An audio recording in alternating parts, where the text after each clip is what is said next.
We're now in blocked off traffic because the cops have roads cut off and the helicopter keeps circling looking for something.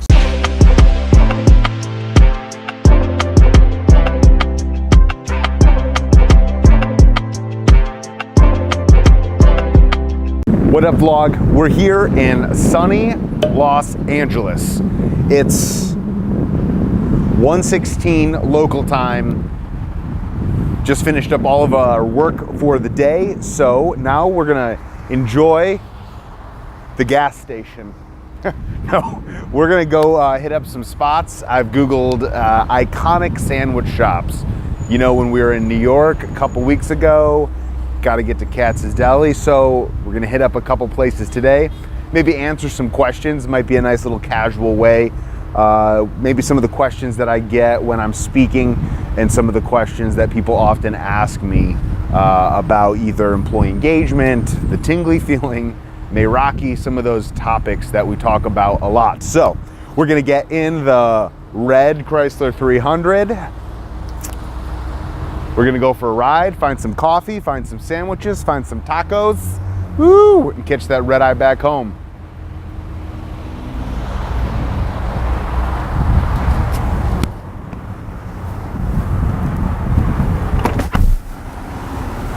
Oh, and definitely gonna listen to some Post Malone.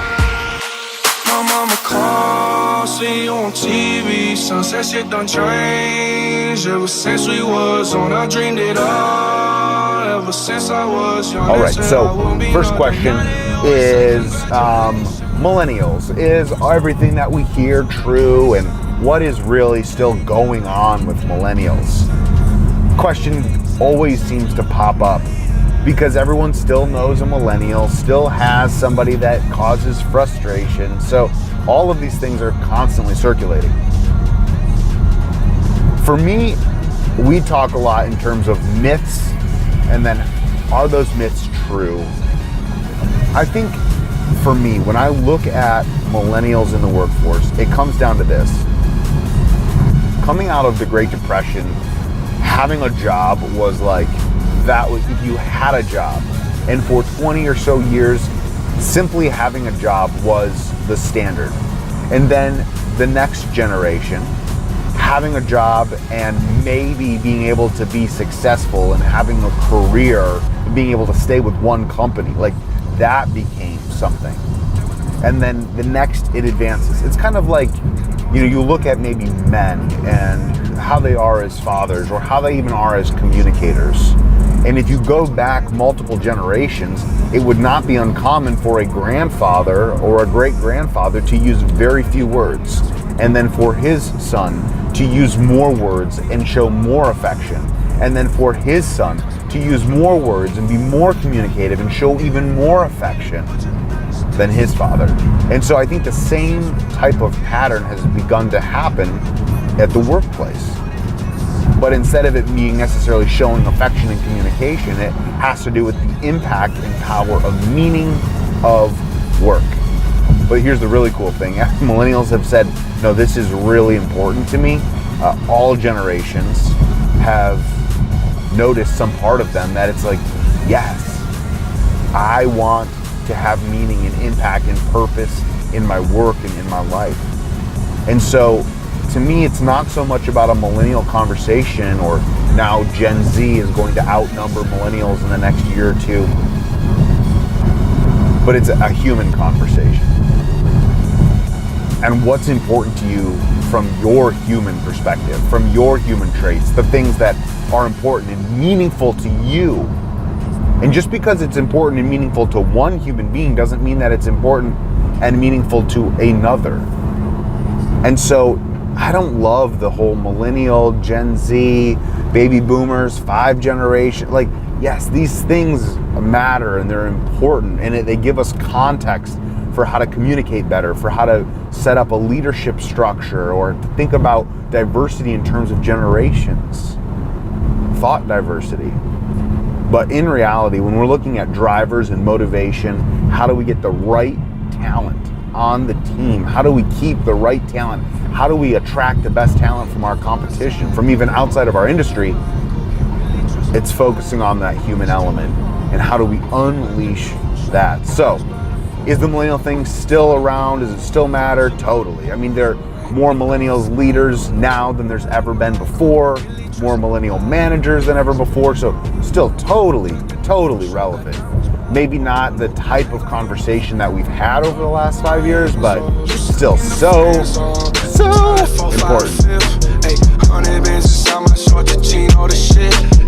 Try to stuff it all in, but it don't even fit. Know that I've been with the shits ever since the jit. All right, vlog. Here we are, Bay Cities. This is called the Godmother. Supposedly, it's well, we're about to find out. Found a couple of things. Dad's old-fashioned root beer. Never seen that before. Rusty and his chips, and then.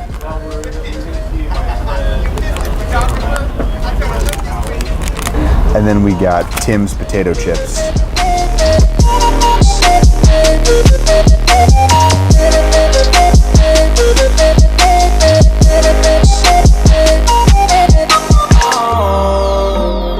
My money, they will never fall. So the bread is super crunchy, like a lot of fun. Reminds me of kind of an old school Italian.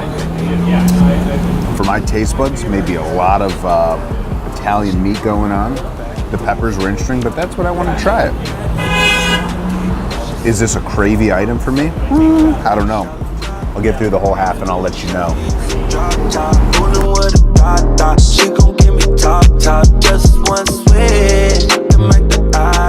All right, vlog, what's up?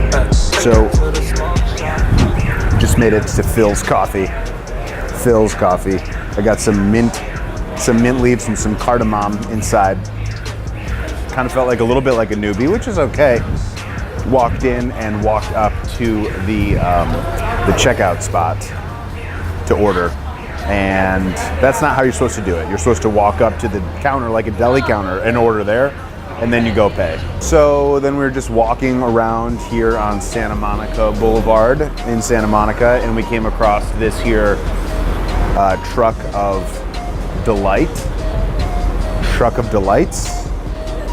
So we're gonna try some tacos and some fries and see how they taste. I'm excited. See how it pairs well with this coffee from Phil's, 1 cup at a time. I should have known that you needed to, because their slogan's 1 cup at a time, but it's weird and the counter's high, but we figured it out. We're gonna take one of those scooters on the way back. At least maybe I will. I don't know if you can. Oh, that might be hard for you to. Maybe we'll buy you a satchel. All right, vlog. That's it for now.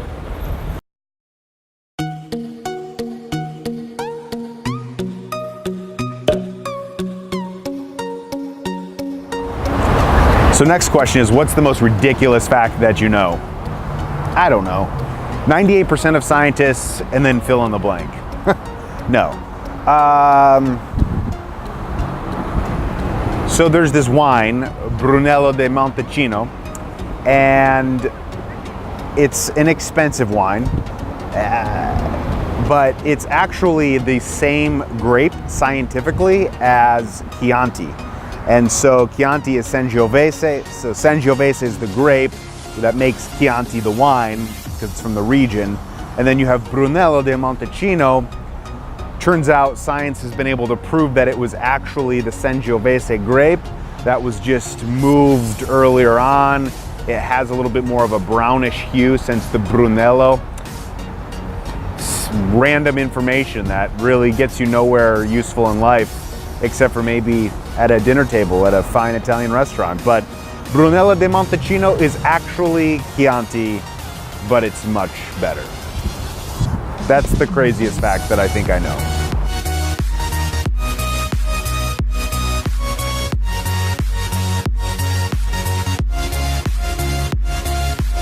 When you buy in, you gotta commit.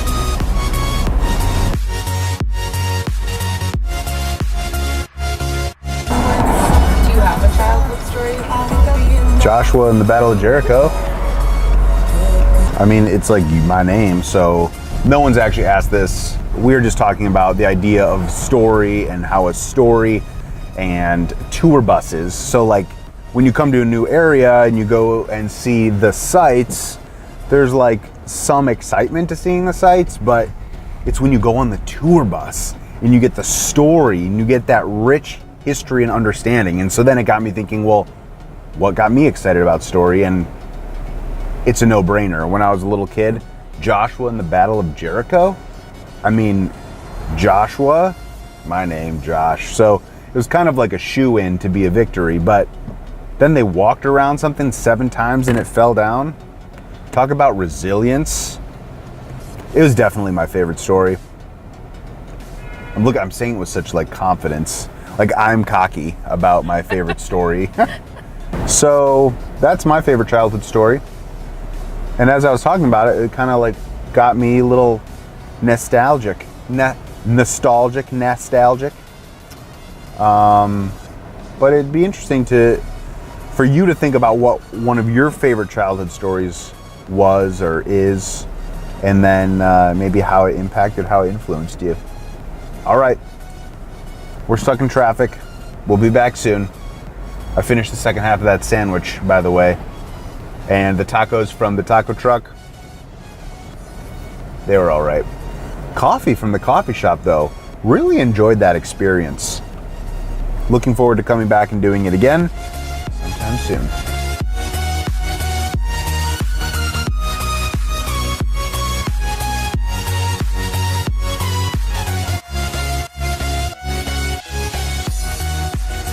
We're at Verve. So we were driving from Rodeo Drive to downtown LA. Needless to say, a little bit of traffic. So, Googled sweet ass coffee shops. Actually, I don't think that's what we Googled, but that's what we came across, is this sweet shop. I think I actually have seen their beans somewhere else. So I think we made the right choice. We've got a mystery treat in this bag. And a latte on draft. So we'll see what that tastes like. All right.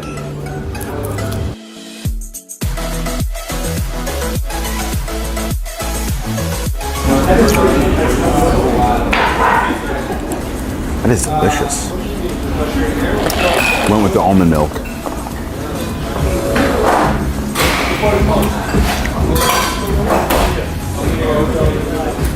That honey and that lavender, though. Wow.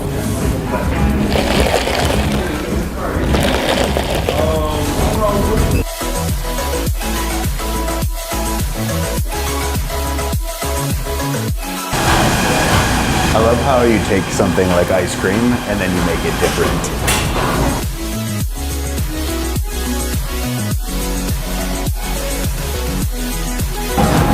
Yes.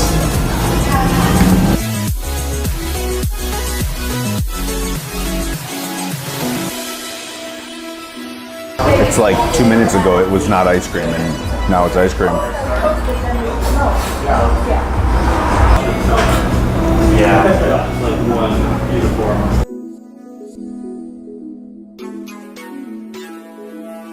What up, vlog? So then we went looking for a crime scene, and we're now in blocked off traffic because the cops have roads cut off and the helicopter keeps circling looking for something. So to heighten the suspension, we've opened the moonroof and lowered all the windows in the event that somebody tries to hijack the car.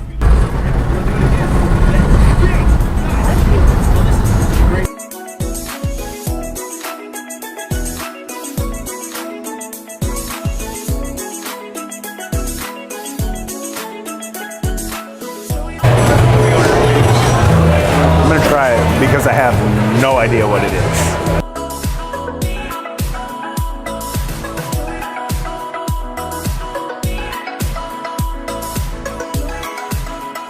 This is actually really good. Really? You want some? What up, vlog? We're here, headed back to the airport, just dropped off the car. Great day. Got some work in this morning, like we said. Stopped at 4 or 5 different places. The last one though, I don't know if we talked the sticky rice with the lobster. That was a surprise. Did not see that one coming. Just like that turn. What up, vlog? It's me. We didn't get any extra footage in the morning because, well, honestly, I was exhausted. There's 2 things on my mind, McGriddles and coffee. Because after eating all that food, a McGriddle is the only way to start your following day. Thanks so much for coming on the journey with us. I'm on the road right now. It's not the next day, just to be honest with you. But when we landed, so tired, and so we didn't film anything. Sorry. So you get this little audio. I hope you enjoyed the episode. Don't forget to subscribe and hit the little bell. We'll see you next time. Bye. My mama called, see you on TV. Sunset shit done changed. Ever since we was on, I dreamed it all. Ever since I was young, they said I won't be nothing. Now they always say congratulations. Worked so hard, forgot how to vacation.